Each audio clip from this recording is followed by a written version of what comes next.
Magandang araw mga kaibigan at sa ating mga life coach. Welcome po dito sa NBK office sa loob po ng Regional 4A.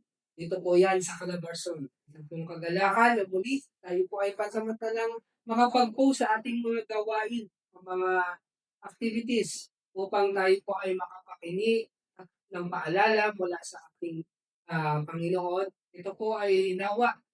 Ang bawat isa ay makapagtuon pansamantala sa maigsiing oras na ito. Again po, ako si Pastor Juni, ang Regional Coordinator ng ating MBK Swim dito po sa Pro 4A. At sa araw pong ito, ang ating pong tatalakayin ay yung patungkol po sa pangangalaga sa ating sa. Kumusta po tayo? Alam ko masyado tayong abala sa ating mga gawain o sa ating trabaho dahil ang ating isipan at ang ating puso ito ay para sa kinabukasan ng aking pamilya. Dahil ilan sa atin ay wala tayo ng isip. Ito yung aking commitment para sa bayan nito. Ito yung trabaho. Binibigay mo yung best mo dahil alam mo, ito ay magbibigay ng kaluguran sa pamilya. Pero kaibigan, nais ko po tanungin ang hindi kaya masyado na tayong abala sa paggawa para sa Panginoon. Pero, wala naman tayong oras para sa Kanya. Sa paiyon mo ay malaki ang pagkakaiba. Gumagawa ka ng mga trabaho na iniisip mo at inaakala mo na ito ay para sa Panginoon. Pero ang puso't isipan mo naman at ang sarili mo yung walang oras para sa Kanya. Ngayon sa oras kong ito, nais kong tanungin ang bawat isa. Sa bawat ginagawa mo ngayon, are you still spending it with the Lord Jesus Christ? And with that activities, taskings that you have, I want you to be reminded that ask yourselves, am I taking care myself? Napamamalagaan mo pa ba ang sarili mo? Sa dami ng ginagawa mo sa araw-araw, balanse pa ba yung ating mga ginagawa? So, napakaganda po nung sinasabi doon sa Matthew 6:31 to 32. Then Jesus said, let's go off by ourselves to a quiet place and rest a while. He said, this is because there were so many people coming and going that Jesus and his apostles didn't even have time to eat. So they left by boat for a quiet place where they could be alone. You see, even the Lord Jesus Christ in his lifetime, nakita niya na napakahalaga. I have to post for a while to take care of myself. I have to go to places wherein I could be alone. Ibigan, ikaw po, kamusta ang pangangalaga mo sa sarili? Paano mo siya pinapangalaga? Well, let me suggest some ways to take care of ourselves. Paano natin pangangalagaan? Ano yung self-care po na sinasabi, no? So take an active role in protecting your own well-being and happiness. So dapat maging active tayo, no? Sa pangangalaga natin doon sa sarili natin na kagalakan o kasiyahan. So, dapat naglalaan tayo ng oras na iyon ay talagang may isang tabi natin. Katulad po ng ginawa ng Panginoong Jesus. Na maghapon, ang dami na pong ginagawa, maraming tao sa paligid niya, and then, there was an opportunity or time to be alone, and He decided to have that time. Ibigan, ating mga minamahal na isa, how much time you spend para sa sarili mo? Are you taking care of yourself? Balanse pa ba tayo sa ating sarili? Tinitignan ba natin at inaalagaan pa ang ating sarili? Pagdating po doon sa mga areas ng buhay natin, katulad ng ating mental health, na ito ba ay napagtutuunan natin? Yung ating pangangatawan o physical health, nandun pa ba yung pagtutuon natin na ano yung mga pangangailangan niya? Even our psychological and emotional and even the spiritual matters, no, yung aspect na yun, are we having that time for ourselves? And also the personal and emotional. Ibigan, nais ko po na ipalala sa atin. And I will not go more about this. But I want you to take note of this. Sa sarili natin, kamusta ang ating pangangalaga? All aspect of our being, are we taking care of it?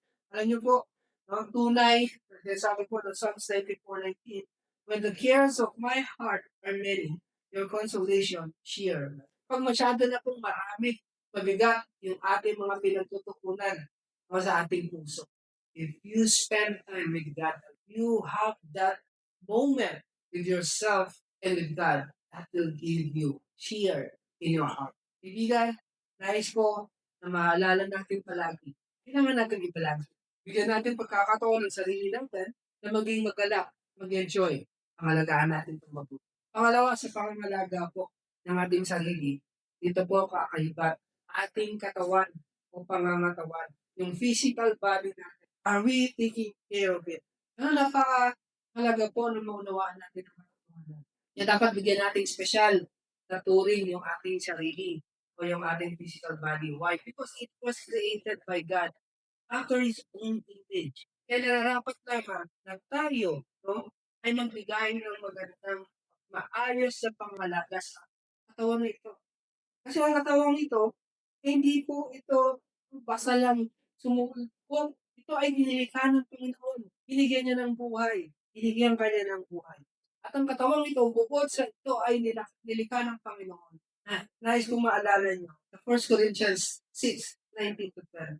Sabi po rito, don't you realize that your body is the temple of the Holy Spirit who lives in you and gave, no, and was given to you by God. Are you like post there? Kaibigan yung pangangalaga sa pangangatawan natin, sa physical body natin, ay napakahalaga dahil ito ay nilikha ng Panginoon. Pangalawa, ito ay templo ng banal. If this body is a special gift from my God, from your God, and if this body is the temple of the Spirit, nananangkot na. Alam mo, minsan po ang katotohanan, yung mga artistic na sinasabi, masyado na pong nasobrahan. Lahat ng bagay na gusto mo drawing sa katawan, itinodraw. Kaibigan, take care of this life. It is a precious gift. It is the temple. So let God and allow God work on it.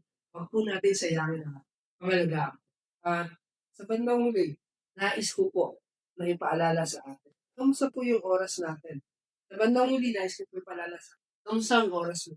Nagagawa po ako, may mga kaibigan tayo, ang pambinsa tinatawagan. Tanungin mo, nasan siya? Yan, nasa ganito ang lugar kasi me time. No? Me time. Oras niya para sa sarili niya. A time for him to relax, to meditate. A time for him to enjoy, no, yung kanyang sarili. Kaya nga po, no, nais ko rin kung ipalala sa inyo yung sinasabi ng Mark 1:35. Very early in the morning. Sa madaling araw, napakaaga. Ano pong ginawa ng Panginoon? While it was still dark, sa panahon na nag-aagaw pa lang po doon yung liwanag at dilim, madaling araw. Ano pong ginawa ng Panginoon? Siya po ay bumangon. He left the house and went off a solitary place where he prayed. It's a meantime of Jesus Christ with God the Father. I just want you to ask yourselves, right? Do you have this kind of me time wherein you go up early, you leave your place, a place wherein a lot of people was there, and you choose to be in a place that you can be alone with the Lord Jesus. And that you could just enjoy a moment of solitary place. Mga kaibigan ko mga kapulisan, bilang isang life coach nyo po, it is very important that you spend to be alone. It's very important and it will help you to be at peace with Him. This will help you to realign yourselves, to evaluate what's happening, and for you to see the direction of God in your life. Kaya nga po, nasa oras po ito, nais kong ipalala sa inyo. Kawan na meron ka pangalagaan. Ang buhay na pinagkaloob sa ito, Panginoon, ay pangalagaan. Iyan ay napaka-special.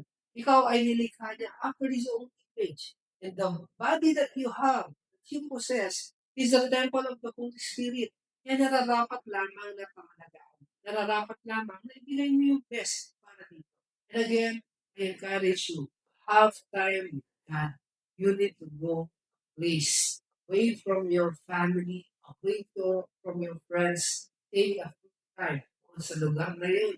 Ibigan to Him. That will help you.